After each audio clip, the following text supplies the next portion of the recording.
Hello and welcome to my channel. In this video segment, I'm going to show you how to replace the temp sensors in a 2017 268 Hino.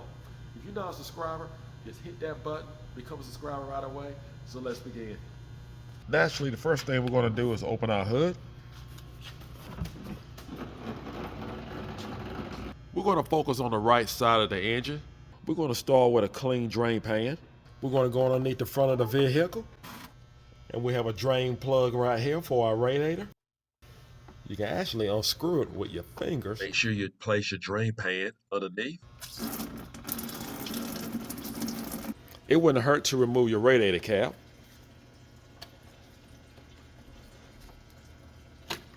Coolant will actually come out a lot better. Now, while that's draining, we're going to go to the right side of our engine. Then we're going to remove the top radiator hose. This is not recommended, guys. I just happen to see a bad spot on the other side of the radiator. We're going to use a 5/16, or you can use a 7mm. Again, this is not recommended to replace the sensors. I just happen to see a bad spot on the other side of the radiator hose, and I just thought it'd be a good time to replace it. I'm going to remove the hose and the cover here, but it's not necessary, but it would definitely help you to actually reach the temp sensors and you'll be much closer to it. But again, it's not necessary. You want to use a 13mm. We have 5 bolts to remove.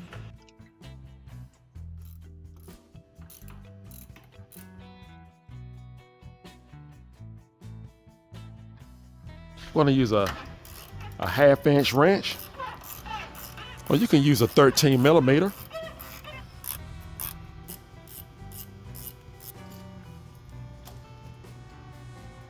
I failed to mention that I like to turn the front wheel all the way to the left so I can actually have room between the front bumper and the tire. And that way I can get closer to the sensors. I'm going to put a rag on these open ends right here. And what I'm going to do, you never know.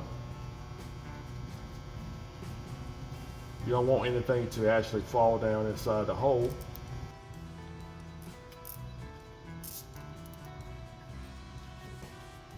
And again, the upper radiator hose is not necessary to remove. I just happen to see a bad spot on it. I believe we can tighten up the drain plug now. Next, we're going to remove the harness. Well, just want you to be aware both of the connectors will look alike, but you won't be able to get them mixed up because one is actually sitting lower than the other. When we remove the sensors, we're actually going to have coolant to actually come out because you still have coolant inside of your housing. So just want you to be aware. You want to make sure you have your drain pan underneath. You want to use a 19mm.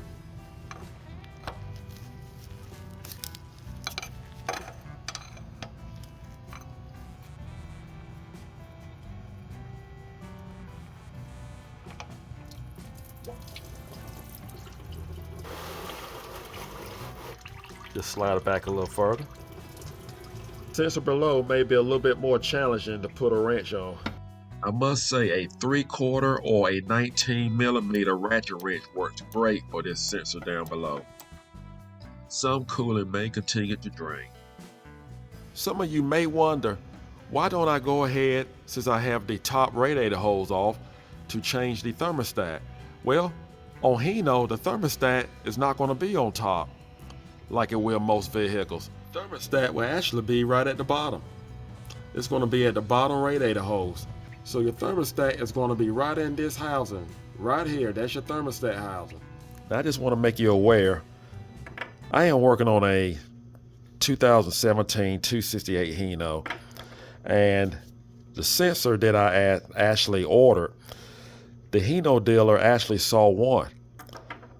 But on my vehicle, I have 2. So you're going to need 2 sensors for the 268 Hino. That's what I have. And they are identical. Here's the part number, the price range. So make sure you ask for 2, not 1. Because if you leave it up to the Hino dealer parts department, they just going to send you 1. I'm going to put thread tape on both sensors.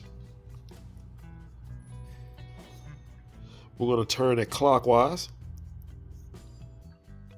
A 3/4 ratchet wrench or a 19 millimeter ratchet wrench come in handy, especially for this lower sensor. I just feel like if you replace one, you might as well just go ahead and replace the other one, because chances are it won't be long before the other one go bad.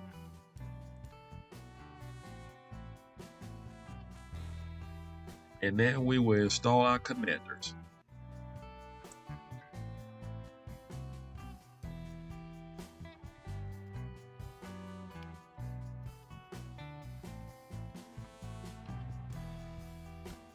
Here's my new upper radiator hose. This is the part number, price range, and this is something you do not have to do. If you are replacing the sensor, you don't have to replace this hose.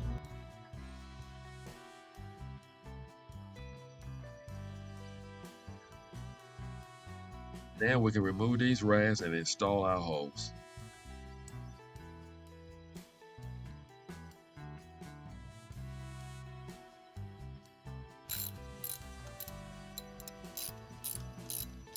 What I'm going to do is reuse this antifreeze. Now, if you are using blue antifreeze, make sure you stick with blue antifreeze.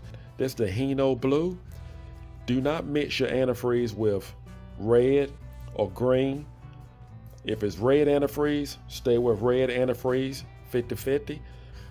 If it's green antifreeze, stay with green antifreeze, but do not mix your antifreeze.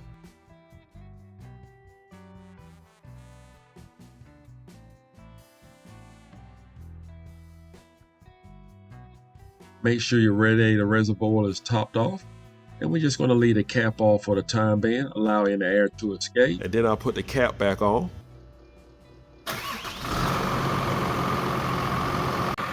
Checking for leaks. So far, so good. Anywhere that I have actually disassembled, which is the holes here, check for leaks there also.